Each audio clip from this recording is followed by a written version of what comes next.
Hey guys, so Hoyoverse recently just announced the details of the new catalyst that we saw previously on the live stream, the 1000 Floating Dreams catalyst. So let's run through some thoughts on the new weapon in general, and let's talk a little bit about how it benefits the current roster of catalyst users so far.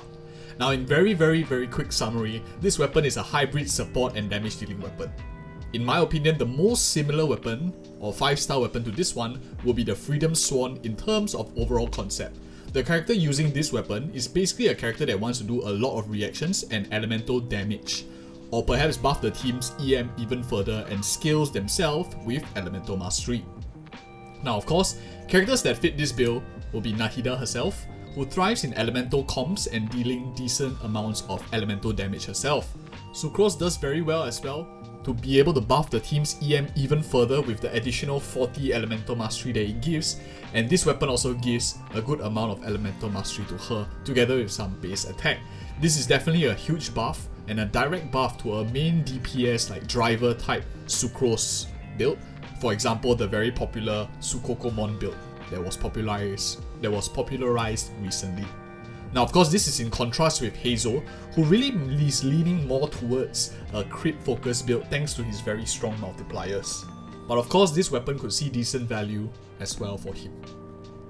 Now Lisa is the first character of the Electro duo, and she's actually a character that came to mind when I first saw the stats of this weapon, and the reason is because Lisa is actually a very good off-field Electro support for a Dendro or reaction focused teams. She shreds defense, she offers Electro application, and together with this weapon also now she has a good amount of damage increase with elemental mastery and some elemental damage bonus buffing, together with providing the team with elemental mastery. Her artifact sense is very flexible. You could run Noblesse Oblige if you wanted to, but I actually do prefer running her with the 4-piece Dendro Shred, which shreds Dendro resistance for a main Dendro DPS who wants to use spread. So that main character, the main Dendro damage dealer, will probably be doing spread with defense shredding on the enemies because of Lisa, together with good amounts of Electro application. Now Yae Miko, of course, on the other hand, would really prefer the Kagura's Verity, her signature weapon, in aggravate or hyper carry teams, but could do well with this weapon for maybe a overloaded burning comp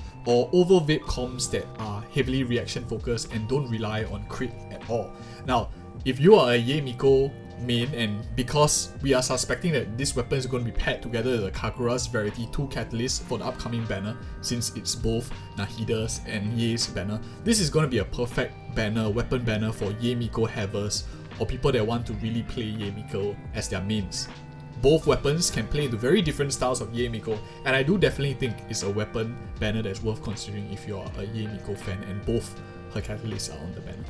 Now all 3 Hydro characters could use the EM if they are played as a trigger in Bloom teams, but I do think there are much more attractive catalyst options for each of these characters out there, which I'll be doing a much more in-depth analysis of, like taking weapons and comparing them against their alternatives and ranking them in terms of how they rank against each other in a tier list video, which I'll link in the video card above, or you can check it out on my channel when I launch it.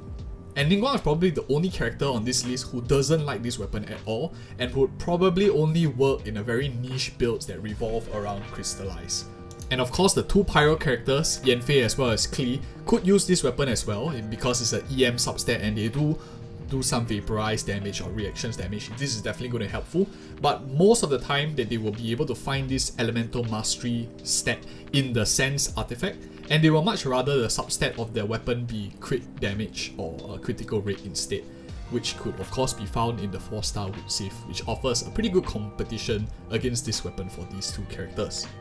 But overall, I definitely do think this weapon is a great weapon, but it's definitely a whale weapon, similar to a Freedom Swan when it was first released.